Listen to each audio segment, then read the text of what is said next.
T'as déjà rêvé d'être une star? D'avoir des millions d'abonnés? D'être idolâtré, d'être riche juste parce que t'existes? Mais pose-toi une question. Pourquoi on idolâtre des inconnus qui ont souvent rien fait d'extraordinaire?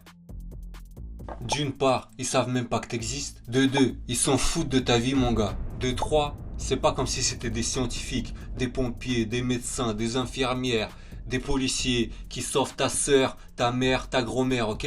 T'es obsédé par les stars et tu crois que c'est anodin? C'est faux. Hollywood, Insta, les footballeurs, les influenceurs, et bah tout ça, c'est une putain de religion moderne. Bienvenue dans l'usine à stars. Morin l'avait capté bien avant TikTok et Instagram. On va parler du livre qui explique parfaitement ce phénomène. Les stars, écrit par Edgar Morin, sociologue et philosophe français. Ce bouquin décortique comment les célébrités sont devenues les nouveaux dieux modernes.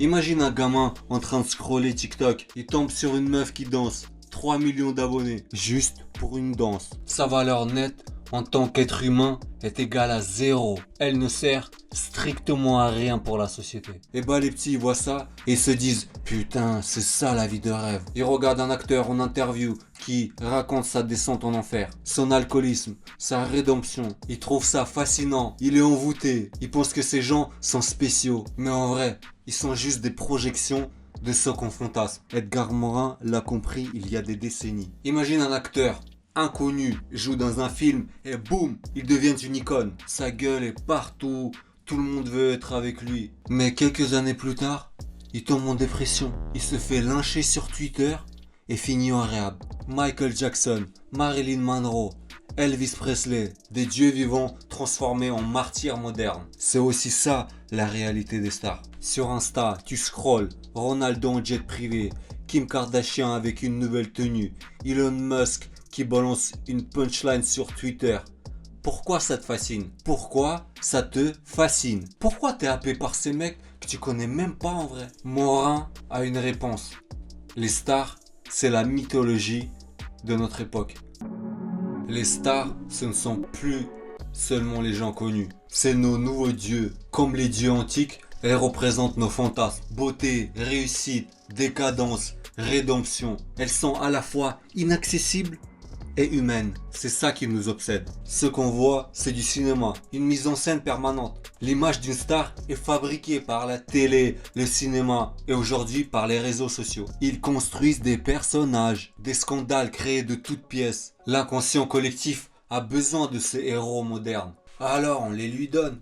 Chaque détail de leur vie est calibré, exploité, mis en scène pour te faire rêver ou détester. Tout est calculé.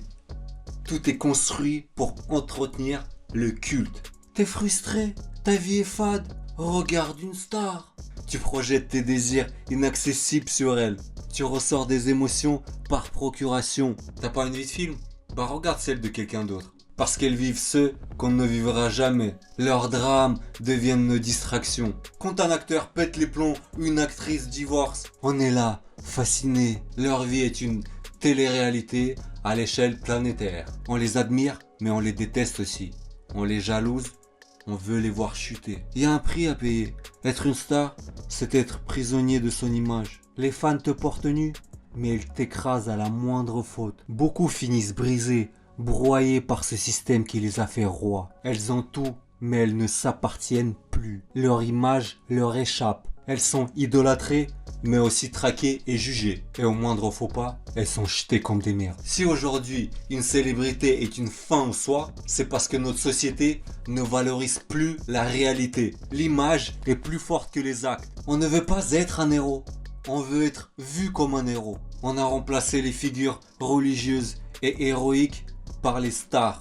Aujourd'hui, tout le monde veut être célèbre, même sans aucun talent. Pourquoi c'est un problème? On vit par procuration. On oublie qu'on peut être les stars de notre propre vie. Ok, mais qu'est-ce que tu fais avec tout ça? Simple, arrête d'être spectateur. La star de ta vie, c'est toi. Personne ne viendra te donner un Oscar pour avoir regardé les autres réussir. Tu dois créer ton propre scénario, ton propre film. Tu veux être connu? Réfléchis à ça. Est-ce que tu veux la gloire ou juste la validation des autres? Parce que la célébrité, c'est le deal avec le diable. Tu veux la lumière? mais elle te cramera si t'es pas prêt. Pose-toi les bonnes questions. Pourquoi tu veux être célèbre? Qu'est-ce que tu crées? Qu'est-ce que tu apportes à la société, au monde? Es-tu prêt à perdre ta liberté pour être adulé? Parce que la vérité, c'est que si tu as besoin de l'approbation des autres pour exister, c'est que t'es mort dans le film. Détruis cette illusion, arrête de croire que la notoriété est une fin en soi. Pose-toi la question, si demain tu devenais célèbre, ce serait pourquoi? Tu veux briller ou tu veux réellement faire quelque chose qui a du sens? Pendant une semaine, arrête de suivre les stars et concentre-toi sur tes propres actions. Note tout ce que tu fais qui t'emmène à tes objectifs. T'es vraiment con si tu te touches sur ceux que tu connais que à travers l'écran. Alors que toi, de ton côté, tu fais même pas le max pour progresser dans tous les aspects de ta vie. Le pire, c'est de crever sous les projecteurs en n'ayant jamais été quelqu'un de vrai. T'as deux choix. Continuer à scroller en train de regarder les autres briller ou fermer ton téléphone et commencer à être la star de ton propre film. Choisis bien, parce que je te dis la vérité, plus la personne est devenue célèbre facilement pour des trucs qui n'ont aucun mérite, plus elle doit prendre ses fans pour des bouffons. Parce qu'au fond, elle sait qu'elle ne vaut rien et que pour l'admirer, il faut avoir un cerveau de la taille d'une cacahuète. Dis-moi en commentaire, c'est quoi pour toi la vraie réussite? Like, commente, abonne-toi.